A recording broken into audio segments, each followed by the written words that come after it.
سلام، به یک برنامه دیگه از سری برنامه‌های استیج مدرن خیلی خوش اومدید.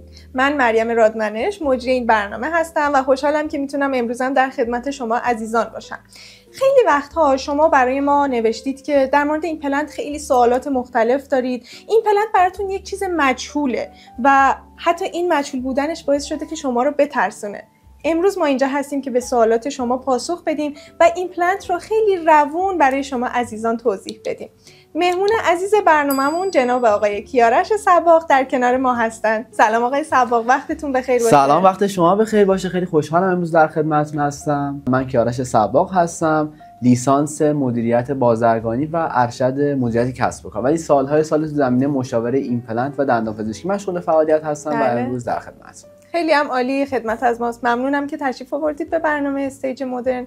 امروز همونطور که گفتم می‌خوایم یکم این پلنت رو برای مردم باز کنیم، ببینیم مثلا این پلنت چیه، چه جوری انجام میشه. درسته؟ بله، کاملا درست هستش. امروز می‌خوایم یه مقداری در رابطه با روند پایه‌گذاری این پلنت یا همون روند و زاویه قرارگیری فیکسچر داخل دهان شخصی که میخواد این پلنت انجام بده صحبت کنیم، که اون زاویه چقدر اهمیت داره و چه جوری میتونیم اون زاویه رو دقیق‌تر انجام بدیم که به هر حال شخصی که میخواد پروتز این پلنتمون رو اجرا کنه بتونه دقیق‌تر این کار رو انجام بده و خروجی خیلی بهتری بتونیم از اون این پلنت یک کار گذاشتیم دریافت کنیم. دقیقاً. من حالا یک سوالی که از شما دارم اینه که خب شنیدم هر جایی جایگاه این پلنتش ممکنه متفاوت باشه، یعنی من ممکنه یه جایی برم یه جایگاهی رو برام قرار بدن، یه جای دیگه یه جایگاه دیگه. چه جوریه که ممکنه متفاوت باشه اینها با هم؟ ببین، واقعیتشو بخوام بهت بگم شاید یه مقدار خنده‌دار باشه، ولی شما از یه مطب به یه مطب دیگه که برین یا از یک کلینیک به کلینیک دیگه ای که تشریف ببرین، بله. زاویه قرارگیری این پلنت کلا متفاوت میشه. درست. شاید تعجب کنید، مگه این پلنت یکی نمیتونه باشه؟ مگه برندا یکی نیستش؟ مگه اون پزشکی یکی نمیتونه باشه تو مطب‌های مختلف؟ چجوری این زاویه فرق داره؟ بحث اینه که هر پزشکی، هر مرکزی با توجه به سلیقه خودش اون ایمپلنتی که میخواد بذاره تو زاویه مختلفی که میخواد قرار میده. حتی اون مثلا ترمیمی که میخواد انجام بشه، اون پودر استخوانی که قرار داخل فک زده بشه، میزان بازسازی فک هم متفاوته. شخص میره مرکزی میگه که اصلا پودر استخوان نیاز نداره، فکش کاملا سالم، بازسازی نیاز نداره. همون شخص با همون وضعیت توی مرکز دیگه مراجعه میکنه، بهش میگن پودر استخوان میخواد و واقعا هم این پودر استخوان اجرا میشه. درست. حالا واقعا کدومش درست بوده رو میخوایم راجع به این مقدار صحبت کنیم که واقعا کدومی که از اینا درسته. خطرناک نیست اینکه هر جایی سلیقه‌ای عمل میکنن؟ قطعا توی تحویل کار اون بیمار خطر رو داره که ایمپلنت شخص بشکنه یا اینکه اون خروجی کار خروجی بشه که بعد از چند سال اون فیکسچر مجبور بشیم اکسپلنت کنیم، ایمپلنت رو خارج کنیم و حالا مشکلات از اون دست رو داره که قطعا تخریب استخوان، دوران نقاهت خیلی طولانی و مشکلات از اون دست رو قطعا واسه فرد داره. متوجه شدم. شیوه هاش رو میتونید برامون نام ببرید؟ شیوه های مختلفی که فرمودین. شیوه ایمپلنت که الان به طور کلی دسته‌بندی میشه، شیوه سنتی هستش، روند نرمال ایمپلنت و سنتیش هستش و روند دیجیتالی که چند سالیه که تقریبا جا افتاده داره اجرا میشه که هر کدوم روش‌های مختلفیه. روند نرمال رو بخوام بهتون توضیح بدم، واقعیتش توضیح خاصی نمیشه بابتش گفت. پزشک خیلی ساده فلپ میزنه، لثه رو باز میکنه، لثه شما رو یه مقدار پودر استخوان یا میزنه یا تزریق نمیکنه با توجه به عکس سی بی سی تی. اگر تازه اون پزشک بگی که سی بی سی تی رو بیمار بگیره. درست. خیلی از پزشکا فقط با عکس او پی جی یا همون عکس ساده دندون پزشکی جراحی انجام میدن.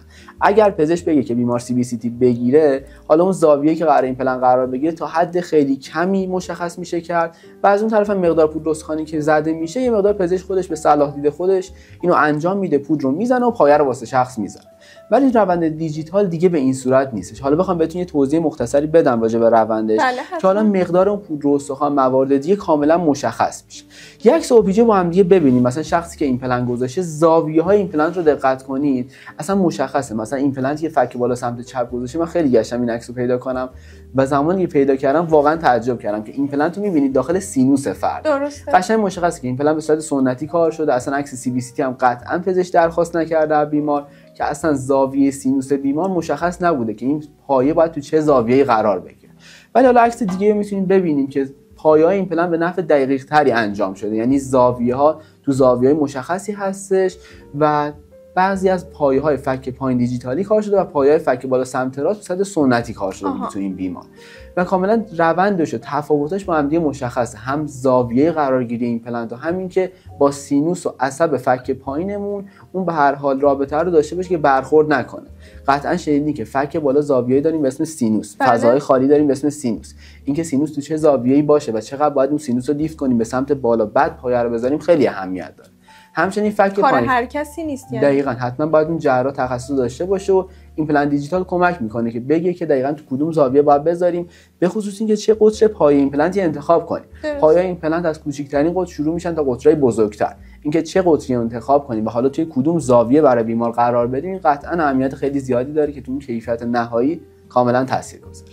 پس خیلی مهمه که چه مؤسسه یا چه دکتری رو برای کار ایمپلنتمون انجام میدیم، چون همونطور که فرمودین حتی بعضی از جاها CBCT رو هم نمیخوان، یعنی با OPG کار رو انجام میدن. دقیقاً همینطور. حالا دلیلش هم بهتون بگم. بله شاید قطعاً تعجب میکنین، همه عزیزانم که دارن این برنامه رو نگاه میکنن قطعا تعجب میکنن، ولی خیلی از مراکز به علت اینکه CBCT هزینه خیلی بالاتری نسبت به عکس OPG داره، به هر حال این عکس رو بیمار پیشنهاد نمیکنن. شاید اون بیمار دلخور بشه و کلا از بین بره، یعنی اونجا کارش رو انجام نده، که واقعا اشتباه یا خیانت در حق بیمار.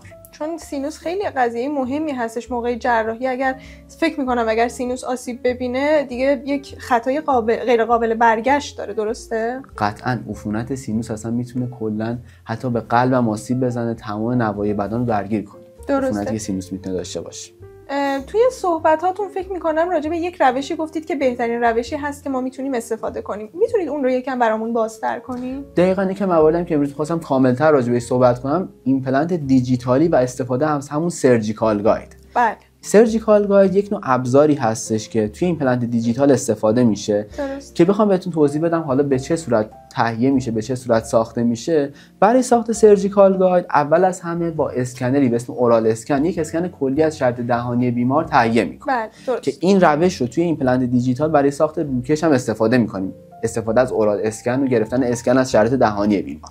و در ادامه زمانی که اسکن رو گرفتیم از دهان بیمار، داخل لابراتوار وسیله به اسم سرجیکال گاید طراحی میشه. بله. سرجیکال گاید به همون زبون ساده گاید جراحی، یه راهنمای جراحی که کمک میکنه به اینکه پزشک تو کدوم ناحیه میتونه ایمپلنتش رو کار بذاره. یعنی یک ماکت رو اول به صورت امتحانی اون محل دقیق ایمپلنت رو انجام میدن داخل اون ماکت. روی لثه قرار میگیره این گاید جراحی و اون زاویه و اون محلی که قراره ایمپلنت قرار بگیره دقیقاً مشخص میشه و پزشک دقیق همون قسمت رو برش میده و سوراخ رو قرار میده و ایمپلنت رو داخل اون فضا وارد میکنه. و دیگه زاویه‌اش و موارد دیگه‌اش هم دیگه به اون صورت خطا نداره. درسته. درصد خطاش چقدره؟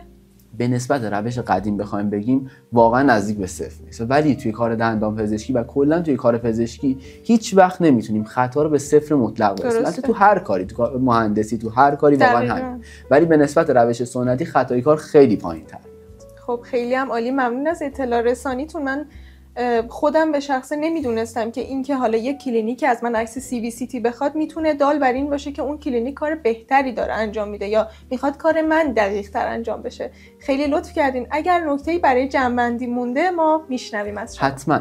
برای مثلا عکس CBCT هم براتون آوردم که روندش رو ببینید. عکس CBCT توی هر ناحیه به ما نشون میده که تراکم استخوانمون تو هر ناحیه به چه صورته. بله. این نمونه عکس CBCT که عرض و طول استخوانی با ما داره نشون میده. درست. برای مثال برای این شخص که ما بخوایم سرجیکال گاید بسازیم، داخل لابراتوار عکس CBCT و حالا اورال اسکنی که از بیمار گرفته شده کاملا با هم تلفیق میشه و حتی میزان اون پودر استخوانی که قراره به فرد تزریق بشه هم کاملا مشخص میشه. یعنی اون روند حالا دل بخواهی بودن، سلیقه‌ای بودن هم از بین میره. اون مقدار تزریقه و حالا روند کاری هم برای اون پزشک باید مشخص بشه و پزشک دیگه نمیتونه از خودش عمل کنه. درسته. خیلی ممنونم، لطف کردین. امیدوارم که توی برنامه‌های آیندهمون هم بتونیم از اطلاعات مفید شما استفاده بکنیم که عزیزان در واقع بیننده هم سوالاتشون رفع بشه، بتونن به مراجع بهتری مراجعه بکنن برای کارهاشون. باعث افتخارم بتونم در خدمتتون باشم. باز هم هر مسئله‌ای باشه از من بخواید بپرسین یا هر سوالی باشه من در خدمتتون هستم. خیلی ممنون، لطف کردین. قربان شما، در خدمتتون هستم. دوستان عزیزم، اگر در خصوص ایمپلنت سوالی دارید از ما بپرسید. لطفاً کار درمانتون را عقب نندازین، چون طبق صحبت‌های آقای سباق عزیز ممکنه این عقب انداختن کارتون یا مراجعه به کلینیک‌های نادرست باعث بشه یک کاری بکنید، یک خطایی صورت بگیره که جبران ناپذیر باشه. ما اینجا هستیم که به شما عزیزان اطلاع رسانی بکنیم. ممنونم که ما را همراهی می‌کنید. خدا نگهدار.